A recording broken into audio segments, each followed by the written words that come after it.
Peter Rabbit Tale.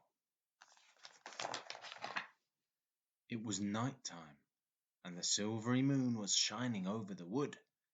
Inside a warm, cozy burrow, 4 little bunnies were tucked up in bed.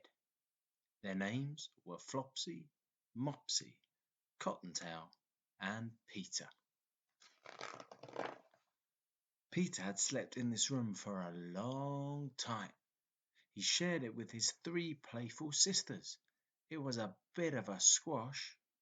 Mrs. Rabbit thought it was time for Peter to sleep in a room of his own. Peter was not sure about this because he would be all alone. There would be no Flopsy to mark his handstands out of 10. There would be no Mopsy to share stories with. There would be no Cottontail to cuddle up with. One sunny morning, Mrs. Rabbit set to work making a cozy little room for Peter. "This is just the place for you, Peter," she said.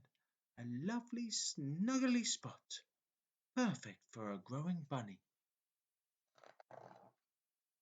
As Peter watched, Mrs. Rabbit bustled about, dusting and polishing, washing and wiping, stitching and sweeping. Finally, Peter's new room was finished, and it was really very lovely. There was plenty of space for everything, even his feet, which felt nice and toasty. Peter had only just closed his eyes when, "Hoo!" "What is that noise?" said Peter, sitting up in bed. The noise echoed around his big, lonely room.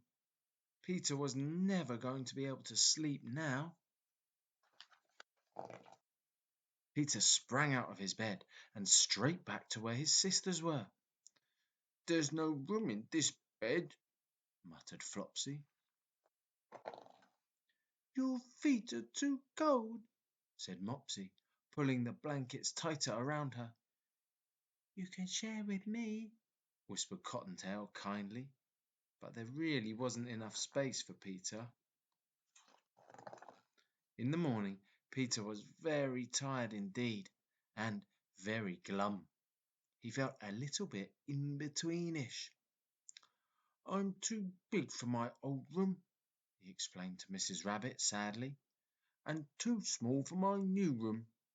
Anything new feels funny to start with," she told him, "but you'll soon feel just right." All day Mrs. Rabbit stitched and stitched. She wouldn't tell any of the bunnies what she was making. That evening the bunnies ate a supper of bread, milk, and blackberries beside the fire before bed. Then Mrs. Rabbit gave Peter a new snuggly toy. "This will help you feel better," she said. Later, with his sisters fast asleep, Mrs. Rabbit took Peter's hand. "Time for bed," she whispered, gently leading him to his new room. Peter's toy felt cozy, and as Mrs. Rabbit tucked him up, as she'd always done, so did his new room. Peter knew he was in the new room, but now it felt more cozy, more peaceful.